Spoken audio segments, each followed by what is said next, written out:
Bonsoir à tous, merci de nous retrouver sur TV Sud pour votre journal local du Gard. Et c'est officiel, la Grande Boucle 2014 s'arrêtera bien à Nîmes. Le tracé détaillé du 101e Tour de France a été dévoilé ce midi par les organisateurs. Une édition qui mettra à l'honneur les grimpeurs et qui fait la part belle au pavé du Nord. Les cyclistes arriveront à Nîmes le 20 juillet depuis Tallard au terme de la 15e étape. L'arrivée des coureurs, toujours un moment fort dans la vie d'une commune. Écoutez. Le Tour de France, c'est une manifestation populaire. C'est la deuxième au monde après les Jeux Olympiques et la Coupe du Monde de football. Donc c'est tous les pays qui reçoivent des images. Donc ça fait aussi une promotion de la ville. Et puis force est de reconnaître que beaucoup de Nîmois et d'extérieurs viennent dans la ville pour voir les coureurs du Tour de France qui sont, je le répète, une belle fête populaire. Les cyclistes qui restent dans la région puisqu'ils repartent ensuite de Carcassonne le 22 juillet, direction Bagnères-de-Luchon après une journée de repos dans la cité le 21. La réouverture du McDonald's de Cap-Costière à Nîmes ce matin. Après 8 mois de travaux, le fast-food flambant neuf a accueilli ses premiers clients dès 9 h. Il compte à présent 80 salariés dont 11 nouveaux employés. Il avait été entièrement détruit par les flammes en février dernier. Le feu avait pris dans le local poubelle. Le sinistre n'avait pas fait de blessés mais contraint les salariés à une longue période de chômage technique. Avant l'incendie, 2000 clients fréquentaient en moyenne le restaurant rapide chaque jour. Le Pont du Gard est le site touristique le plus fréquenté de la région. Lac du Gros-Main accueille en moyenne 1 200 000 visiteurs par an. Jusqu'au 30 novembre, 3 nouvelles façons de découvrir ce monument sont à l'essai, avant une mise en place au printemps. Des nouveautés testées en avant-première par Joris Tolègne. Regardez.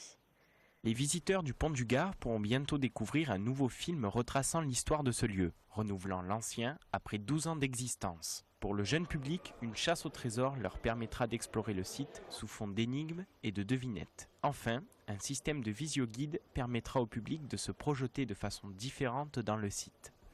On a décidé de passer à une nouvelle étape, d'avoir un nouveau film différent, voilà, avec un regard complètement différent. Le visio-guide, c'était l'idée pareil de passer à une nouvelle génération d'appareils de découverte qui permet d'intégrer de la vidéo, des images, des choses comme ça. Et puis la chasse au trésor, c'était d'avoir un regard un peu ludique et quelque chose qui puisse se faire en famille. Des nouvelles activités complémentaires à la visite classique du monument qui permettent un renouveau des produits culturels proposés et une nouvelle façon de visiter l'aqueduc gardois. C'est plutôt donner des possibilités de découverte avec un regard différent, avec des médias différents pour découvrir d'autres aspects du pont, parce qu'il y a toujours tellement de choses à découvrir sur le pont, tellement de manières.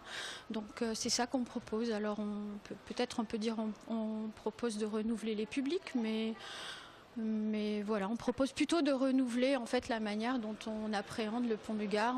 Actuellement en période de test, ces produits sont proposés gratuitement aux abonnés du Pont du Gard. Une belle idée de sortie en famille durant ces vacances de la Toussaint.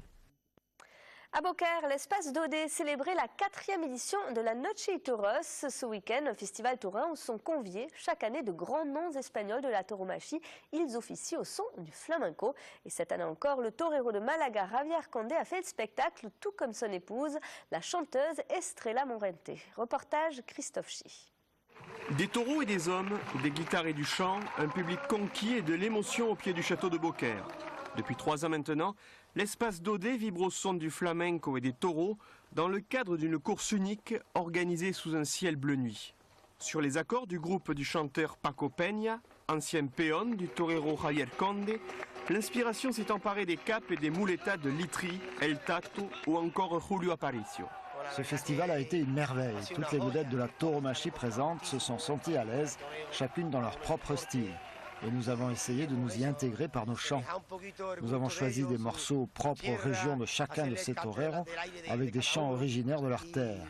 Comme pour un torero, il faut savoir l'interpréter au moment opportun, dans une juste mesure.